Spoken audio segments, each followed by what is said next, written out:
뉴스타파 전문위원인 신항림 전 언론노조 위원장이 밝힌 김만배 씨 육성 녹음 시점은 검찰의 대장동 수사가 본격화하기 직전인 지난해 9월입니다.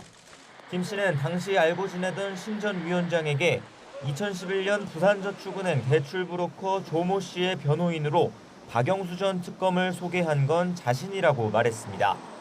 당시 부산저축은행 사건은 대검찰청 중앙수사부가 수사했는데 과장이던 윤석열 후보에게 직접 부탁하기 어려워 윤 후보와 친분이 있는 박 전 특검을 붙였다고 했습니다.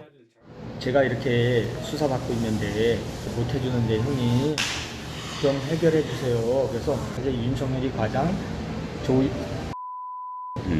남편이 주임 검사야. 그래서 박영수를 소개해줘 내가. 김 씨는 지난해 11월 남욱 변호사가 검찰에서 진술했던 검사실 커피 일화도 언급했습니다. 박영수가 진단을 하더니 대검에서 부르면 가서 커피 한 잔 마시려고 그래. 그러니까 진짜로 갔더니 커피 한 잔 주면서 너는 얘기 다 들었어. 그렇지 가 인마 이러면서 보내더래. 결국 당시 조 씨가 무혐의 처분을 받은 건 자신이 박 전 특검과 윤 후보를 통해 힘을 썼기 때문이라는 주장입니다. 윤석열이를 데리고 있던 애지. 통했지. 그냥 봐줬지. 그러면서 부산저축은행 회장만 꼬리를 시키고.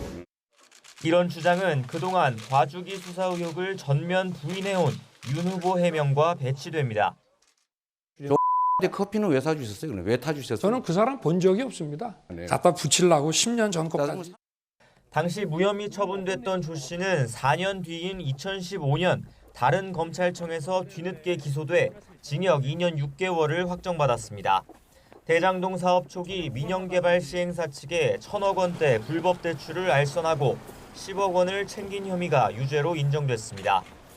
당시 대출금은 남욱 정영학 일당의 종잣돈 역할을 했고 조 씨는 지금도 282억 원을 배당받은 것으로 알려진 천화동인 6호의 실소유주 의혹을 받고 있습니다. 수사 무마 의혹이 불거진 뒤론 두문불출인데 지난해 검찰 조사에선 김 씨를 통해 박 전 특검을 소개받았고 주임검사실에서 커피를 마신 것도 맞지만 윤 후보를 만난 적은 없다고 진술했습니다. 박 전 특검 측은 너무 오래된 일이라 기억나지 않는다면서도 당시 조 씨는 참고인 신분이었고 청탁할 이유도 없을 뿐더러 검찰 특수부 관행상 사건 무마는 가능하지 않다고 주장했습니다. 이와 별도로 이번에 공개된 김만배 씨 녹취엔 대장동 개발 당시 성남시의 사업 설계에 김 씨가 불만이 컸다는 말도 담겼습니다. 잘 팔렸으면은 한 20명한테 팔기로 했었는데 천화동인 1호서부터 18호까지 해서 근데 안 팔렸지. 하나도 안 팔렸어.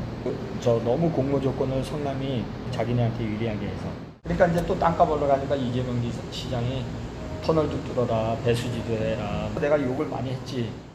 뉴스타파는 김 씨 말을 녹음한 신 전 위원장이 마지막까지 당사자에게 알리고 사실관계를 추가로 확인하려 노력했지만 접촉까지 못해 지난 4일 밤에야 파일을 제보했다고 밝혔습니다. YTN 나인입니다.